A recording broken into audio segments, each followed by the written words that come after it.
relacionados à ceia do Senhor. Na quarta-feira passada nós vimos a primeira questão, a primeira pergunta que aborda o assunto. Eu vou ler novamente só para a gente lembrar como os sacramentos que Jesus Cristo instituiu para a sua igreja são importantes para a nossa vida, para a nossa de graça. Pergunta anterior, a pergunta que nós estudamos na quarta-feira passada foi a 75, e ela diz o seguinte: como a Santa Ceia lhe faz saber e lhe assegura que você tem parte no único sacrifício de Cristo na cruz e de todos os seus dons? Do seguinte modo, é a resposta: Cristo ordenou a mim e a todos os crentes que em sua memória comêssemos desse pão partido e bebêssemos desse cálice. Juntamente com esse mandamento, ele deu para nós as seguintes promessas. A primeira delas: tão certo como vejo com os meus olhos o pão do Senhor partido por mim e o seu cálice dado a mim, assim também foi o seu corpo ofertado por mim e o seu sangue derramado por mim na cruz. Então, o sinal apontando para o seu significado. Segunda razão, a segunda promessa: tão certamente quanto recebo das mãos do ministro e provo com a minha boca o pão e o cálice do Senhor, como sinais seguros do corpo e do sangue de Cristo, assim também ele mesmo, com o seu corpo crucificado e o seu sangue derramado, alimenta e nutre a minha alma para a vida eterna.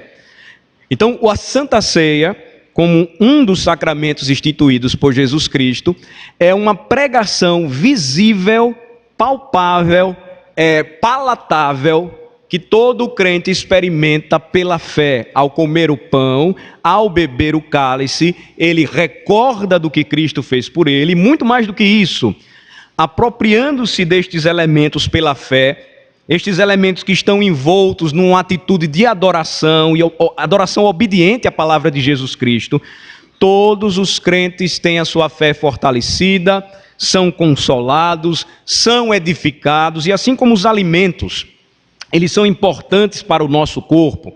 Se você pratica determinado tipo de exercício, você deve procurar sempre a orientação médica, a orientação do nutricionista, a orientação de um preparador físico. O que é que ele vai estabelecer logo para você? Ou o que eles irão estabelecer? Uma dieta.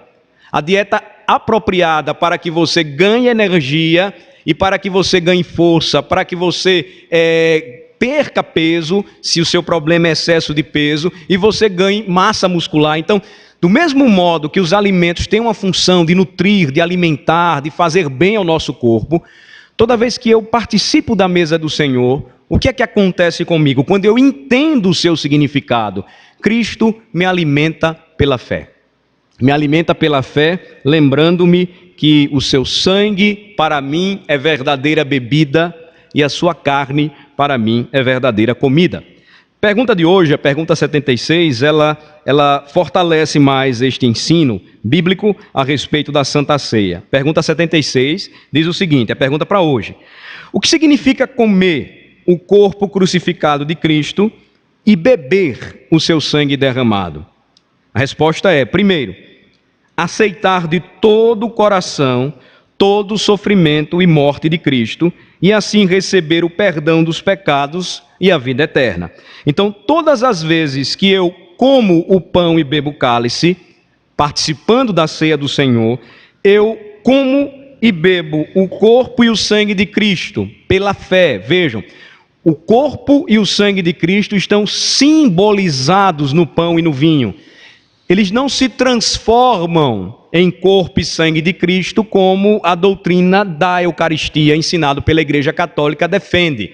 Não existe um milagre da transubstanciação mediante as palavras do sacerdote, não. Os elementos são consagrados, nós damos graças a Deus por este momento maravilhoso, e quando eu participo da ceia do Senhor, eu lembro que Cristo, por seu sacrifício, ele é o meu alimento espiritual. Ele me alimenta espiritualmente. Então, o que significa comer o corpo crucificado de Cristo e beber o seu sangue derramado? Em primeiro lugar, aceitar de todo o coração todo o sofrimento e morte de Cristo e assim receber o perdão dos pecados e a vida eterna. Esta é a primeira consideração. Vamos analisar os textos bíblicos que tratam dela, ou desta primeira consideração. Vamos para o Evangelho de João. Evangelho de João, capítulo 6. É o quarto evangelho.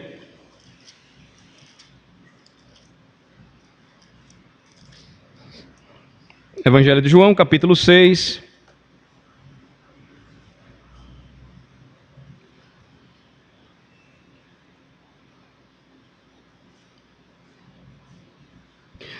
Existe toda uma discussão e um ensino de Jesus que é descrito, que é narrado pelo apóstolo João no capítulo 6, logo após ele multiplicar pela segunda vez pães e peixes.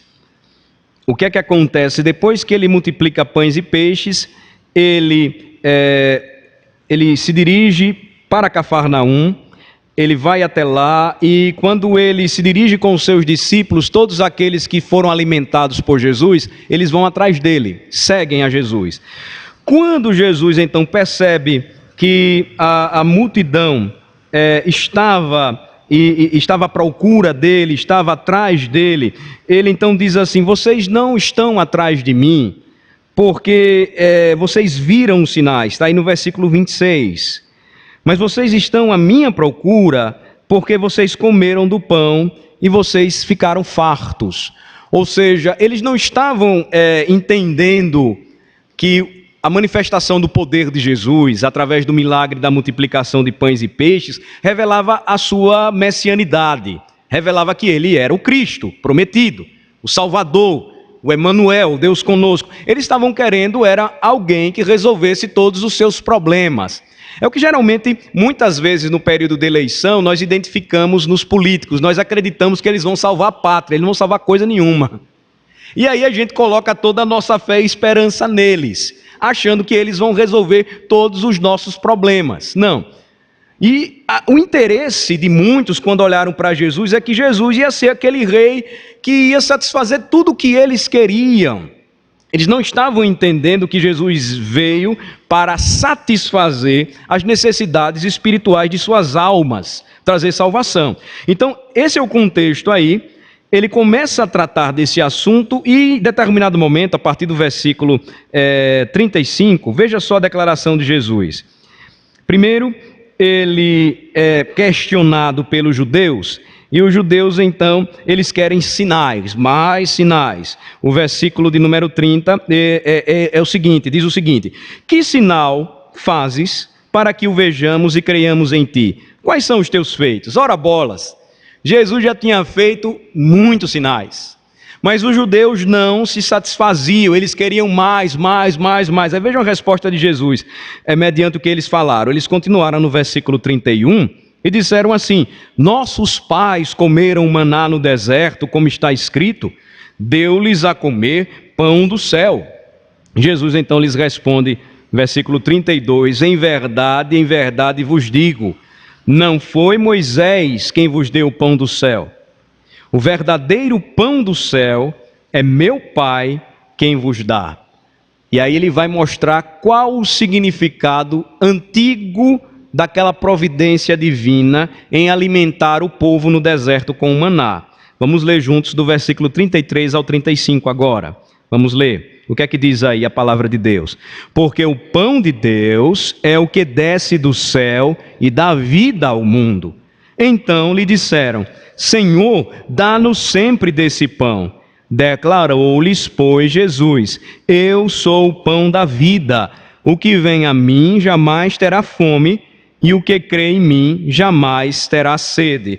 Então, diante da necessidade do povo de não precisar mais de nada, senão de um homem com poder para multiplicar pães e peixes e alimentar multidões, Jesus então ouve a interrogação, ou mais uma vez o questionamento dos judeus, de que os pais deles foram alimentados pelo Senhor no deserto com maná. E Jesus então diz, olha, não foi, ou por Moisés, Jesus diz, não foi Moisés que alimentou seus pais. O verdadeiro pão que desce do céu é o meu Pai quem dá a vocês, porque o pão de Deus, versículo 33, é o que desce do céu e dá vida ao mundo. Então eles suplicam: Senhor, dá-nos sempre desse pão. Parece que eles estavam querendo ainda a ideia do maná, dos pães multiplicados, dos peixes multiplicados. E a declaração de Jesus é então esta: eu sou o pão da vida. Eu sou o pão da vida. O que vem a mim jamais terá fome, e o que crê em mim jamais terá sede. Agora prossigam comigo do versículo de número 36 até o versículo 40. Vamos ler.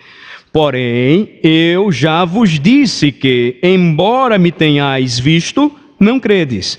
Todo aquele que o Pai me dá, esse virá a mim, e o que vem a mim, de modo nenhum lançarei fora. Porque eu desci do céu, não para fazer a minha própria vontade, e sim a vontade daquele que me enviou. E a vontade de quem me enviou é esta: que nenhum eu perca de todos os que me deu.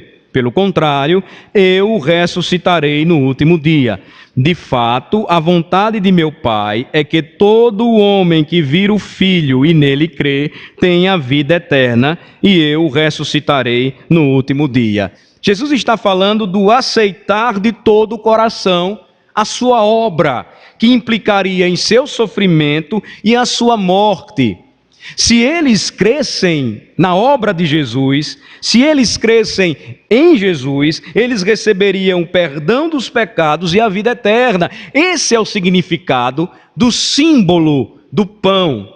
Quando nós comemos todas as vezes na Santa Ceia, o que é que nós devemos lembrar? Devemos lembrar de passagens tão bonitas como essa, que deveriam todas as vezes nos fazer chorar de alegria, porque, de fato, aqueles que o Pai entregou a Cristo, nenhum deles iria se perder, porque não poderiam escapar de suas poderosas mãos.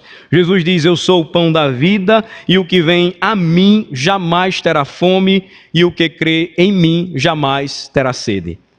Então, Jesus faz essa relação, e ele se revela como o verdadeiro alimento. Ele traz perdão, ele traz vida, ele traz salvação para todo aquele que nele crê. Quando ele estabeleceu então este sacramento, não é para que a gente simplesmente coma, e no momento que a gente está comendo, a gente diz: poxa, o pão hoje está mais salgado, o pão hoje está mais doce, o pão hoje está mais seco, eu não estou gostando do pão de hoje não. Às vezes a gente até pode não escolher o pão mais adequado, existem várias circunstâncias, ou o vinho está mais doce, o vinho está mais azedo, não está tão apropriado assim, não. No momento que você pegar o pão e pegar o cálice, lembre-se, memorize passagens como essa, e à medida em que a igreja canta e louva ao Senhor com alegria pela salvação que Cristo trouxe para nós, você recita com a sua memória. Está vendo como a memorização é importante? Porque o pão de Deus é o que desce do céu e dá vida ao mundo. Obrigado, Senhor, porque Jesus é o pão da vida que veio para mim e que me trouxe perdão, que me trouxe verdadeiro alimento para a vida eterna. Esse é um significado maravilhoso, muito importante. E aí, quando você caminha comigo na leitura, notem que os judeus, eles não acreditaram no que Jesus falou. No versículo 41 até o versículo de número 54, eles murmuram, e Jesus chega até o versículo 54 e vai dar uma resposta para eles também que necessita de explicação. Porque é justamente em passagens como esta que a teologia romana faz uma análise errada, uma interpretação errada do texto. Então, apenas acompanhe a leitura. A partir do versículo 41. Murmuravam, pois, dele os judeus, porque dissera: eu sou o pão que desceu do céu. E diziam: não é este Jesus o filho de José? Acaso não lhe conhecemos o pai e a mãe? Como, pois, agora diz: desci do céu? Respondeu-lhe Jesus: não murmureis entre vós. Ninguém pode vir a mim se o Pai que me enviou não o trouxer, e eu ressuscitarei no último dia. Então, lembram que nós vimos no domingo passado: quem dispõe o coração do homem a crer em Jesus e recebê-lo como o pão da vida é o próprio Pai. E a promessa então é que este, dado pelo Pai e salvo pelo sangue de Jesus Cristo, terá certeza então de que no dia da ressurreição, no último dia, ele vai tornar a vida, mesmo enfrentando a morte. Versículo 45, Jesus prossegue e diz: está escrito nos profetas, e serão todos ensinados por Deus. Portanto, todo aquele que da parte do Pai tem ouvido e aprendido, esse vem a mim. O esclarecimento, então, a respeito desta doutrina é dado pelo próprio Deus. Porque se ele ouve e aprende da parte do Pai, ele então vai até o Senhor. Os professores, os pregadores, os que testemunham do Evangelho, eles são instrumentos nas mãos de Deus para pregar, para falar do Evangelho. Mas quem toca no coração do homem, faz com que ele ouça e aprenda, é o Pai, é o ensino de Jesus. Versículo 46, não que alguém tenha visto o Pai, salvo aquele que vem de Deus. Este o tem visto. Em verdade vos digo, quem crê em mim tem a vida eterna. Aí agora leiam comigo, do versículo 48 ao 54. Eu sou o pão da vida. Vossos pais comeram maná no deserto e morreram. Este é o pão que desce do céu, para que todo o que dele comer não pereça. Eu sou o pão vivo que desceu do céu. Se alguém dele comer, viverá eternamente. E o pão que eu darei pela vida do mundo é a minha carne. Então veja que Jesus está apontando e está falando a respeito do que significaria este símbolo, o pão, que universalmente sempre teve relação com um alimento importante para o homem. Jesus está fazendo essa correlação com o seu sacrifício. Versículo 52. Disputavam, pois, os judeus entre si, dizendo: como pode este dar-nos a comer a sua própria carne? Respondeu-lhe Jesus: em verdade vos digo, se não comerdes a carne do Filho do Homem, e não beberdes o seu sangue, não tendes vida em vós mesmos. Quem comer a minha carne e beber o meu sangue tem a vida eterna, e eu o ressuscitarei no último dia. Se interpretarmos literalmente esta passagem, nós vamos negar que a Bíblia ela utiliza várias figuras de linguagem para apontarem para um significado espiritual, com a finalidade de se indicar ao leitor, ao ouvinte, um sentido mais profundo ou espiritual, o verdadeiro sentido daquilo que o símbolo quer dizer.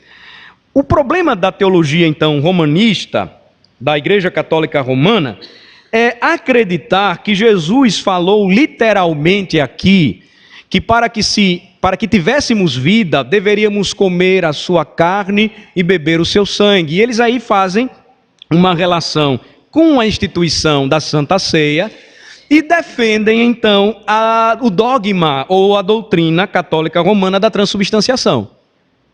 E aí, como é que eles vão tentar explicar isso? É que quando você recebe a hóstia consagrada pelo sacerdote, você está comendo literalmente o corpo e o sangue de Cristo. Mas aí você vai entrar em um problema muito grande com outras passagens, quando Jesus falou que era a água da vida, quando Jesus falou que era a porta e quem entrasse por ele seria salvo, quando Jesus falou que era a videira verdadeira e nós somos os seus ramos. Então, a figura de linguagem, ou a linguagem que Jesus está usando aqui, é simbólica. Ele está mostrando que o pão significaria o seu corpo, e comer e beber a sua carne e sangue seria alimentar-se dele pela fé, ou seja, receber o seu sacrifício. Sem isso, seria impossível vida. Ainda hoje, quem não crê em Jesus Cristo não pode ter vida, porque ele é o pão da vida que desceu dos céus. E entenda que vida eterna. Entenda que vida, salvação. Então, essa é uma passagem que precisa e carece de explicação, porque depois deste significado, nós caminhamos para uma segunda observação. A primeira delas que nós vimos aqui, que o catecismo nos ajuda a entender, é que quando eu como o corpo crucificado de Cristo e bebo o seu sangue derramado, com isso eu estou aceitando de todo o coração seu sofrimento e morte, e assim eu recebo o perdão dos pecados e a vida eterna. Mas em segundo lugar, vejam só que doutrina maravilhosa. Eu, quando faço isso, sou unido cada vez mais ao santo corpo de Cristo pelo Espírito Santo, que vive tanto nele quanto em nós. Vejam só, aí no capítulo 6 do Evangelho de João, Jesus continua a falar, e nos versículos 55 e 56, ele vai dizer que o seu sacrifício traria também união de seu povo com ele, cada vez mais, e essa união, ela seria mais adiante explicada, identificada nas palavras do apóstolo como um corpo. Vejam só, versículos 55 e 56 aí de João 6. Vamos ler. Pois a minha carne é verdadeira comida e o meu sangue é verdadeira bebida. Quem comer a minha carne e beber o meu sangue, permanece em mim e eu nele. Façam uma ligação com 1 Coríntios 12 agora. Vamos para 1 Coríntios 12. E nas palavras do apóstolo Paulo, observem a harmonia deste ensino. 1 Coríntios 12, do versículos 12 e 13.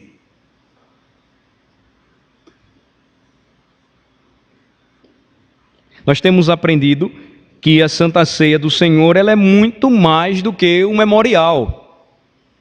E toda vez que o povo de Deus se reúne em torno da mesa do Senhor, deve lembrar e deve ter esse ensino muito presente em sua vida, em sua mente, em seu coração. Vejam só, 1 Coríntios 12, versículos 12 e 13. Vamos ler. Porque assim como o corpo é um e tem muitos membros, e todos os membros, sendo muitos, constituem um só corpo, assim também com respeito a Cristo. Pois em um só Espírito, todos nós fomos batizados em um corpo, quer judeus, quer gregos, quer escravos, quer livres. E a todos nós foi dado beber de um só Espírito. Então, a linguagem também de você alimentar-se de Cristo, sendo parte do seu corpo, ela tem uma extensão ainda maior, dizendo que eu estou unido cada vez mais e mais a Ele, eu sou parte do seu corpo. O apóstolo Paulo vai dizer que Ele é a cabeça e nós somos os seus membros, membros de seu corpo, e pelo seu Espírito, veja, nós tanto vivemos nele como Ele vive em nós. Por quê? Porque o Espírito Santo de Deus tanto pertence ao Filho, ou habita no Filho, como habita também em cada membro do corpo de Cristo, que é a igreja do Senhor. Versículo 13, pois em um só Espírito todos nós fomos batizados em um corpo, quer judeus, quer gregos, quer escravos, quer livres. Então aqui Paulo está falando do ingresso ao corpo. E o símbolo do batismo aí, ele novamente é trazido à nossa memória.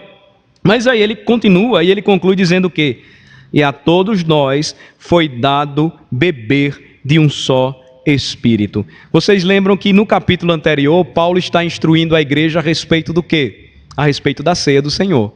Capítulo 11. Ele está falando de comer, de beber. Ele está falando do corpo de Cristo, do sangue de Cristo. Ele está lembrando que aquilo que nós fazemos e que alimenta a igreja espiritualmente, não somente seria uma lembrança da obra de Cristo, mas seria fortaleza espiritual para o corpo de Cristo. E aí ele entra no capítulo 12.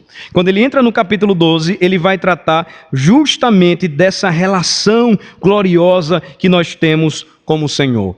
Nós vamos ficar por aqui e vamos concluir na próxima quarta-feira esse assunto.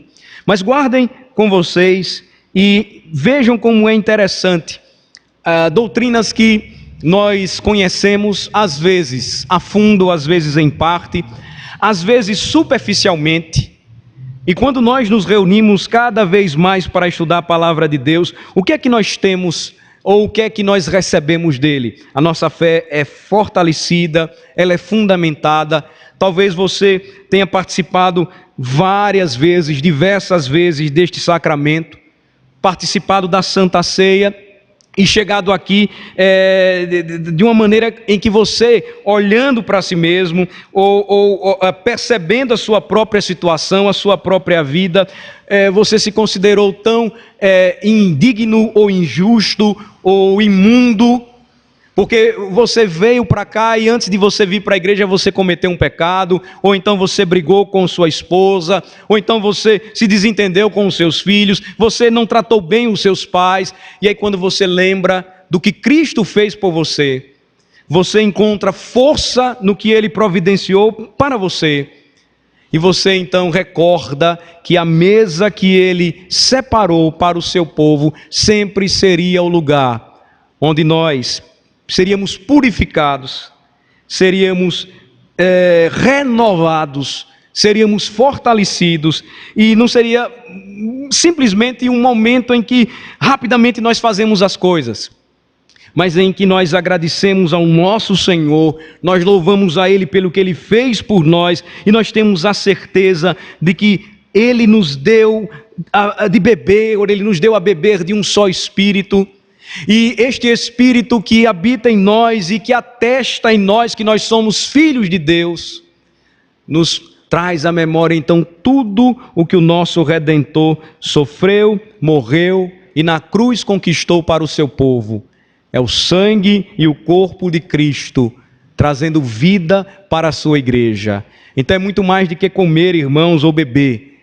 É sentir em sua alma e experimentar em sua alma a graça de Jesus revelada a nós de uma maneira tão extraordinária. Mas nós vamos continuar na próxima quarta-feira, nós vamos concluir esta pergunta aqui e nós vamos seguir crescendo no conhecimento e na aplicação destes sacramentos. E como tudo isso é muito, muito bonito e também traz edificação e consolo para a igreja. Vamos orar. Senhor, nós te agradecemos, exaltamos o teu santo nome, por Jesus Cristo, porque Ele é o pão da vida que desceu dos céus. O Senhor sempre proveu para o seu povo o alimento. O Senhor fez isso no deserto, enviando todos os dias o maná, o pão celestial. E como tudo isso, ó Senhor, apontava para aquele que desceria ao mundo, que desceria dos céus, que viria ao mundo, o Senhor Jesus Cristo, a fim de trazer vida e salvação para o seu povo, através da sua obra sacrificial, através da sua obra de redenção. E como Jesus deixou isso para nós, não somente pela palavra falada, mas também pela palavra visível, trazendo para nós, ó Senhor, consolo, conforto, quando nós pegamos o pão, quando nós seguramos o cálice e olhamos para o pão e o vinho, o que eles significam, e então nós rendemos glórias e aleluias ao Senhor Jesus Cristo, porque pão e vinho simbolizam corpo e sangue que trouxeram alimento, vida eterna e esperança para as nossas almas, que nos faz lembrar da nossa união com Cristo, do beber de um só Espírito, da nossa ligação com Ele e sendo Ele a nossa cabeça, nutrindo, fortalecendo e edificando ao seu povo. Jamais pode se separar do corpo, porque senão o corpo perde a vida. E assim Ele prometeu, e Ele tem cumprido, e nenhum daqueles que o seu Pai lhe entregou foram lançados fora, mas foram acolhidos por Ele, puderam se assentar à sua mesa, e puderam receber dele o pão partido, que faz lembrar o seu corpo, o cálice tomado, que faz lembrar de seu sangue derramado na cruz para nos lavar de todos os pecados. Senhor nosso Deus, nós te louvamos e pedimos que, à medida em que o teu Espírito nos dá entendimento da palavra, que o Senhor nos encha de alegria, porque somos participantes desta mesa, porque sendo indignos e imundos pecadores, o Senhor nos convidou e o convite da graça nos foi dado por Cristo, o nosso irmão mais velho, nosso Senhor e Salvador, e por causa dele, por méritos dele, nós somos aceitos e podemos comer e beber livremente. E temos a certeza de que este momento nos prepara para uma eternidade, onde cearemos com o Senhor para todo sempre. Obrigado, Senhor, por este momento. Fortalece a nossa fé e edifica o seu povo, à medida em que estuda com seriedade, com piedade e com santo temor a sua palavra. Em nome de Jesus oramos. Amém.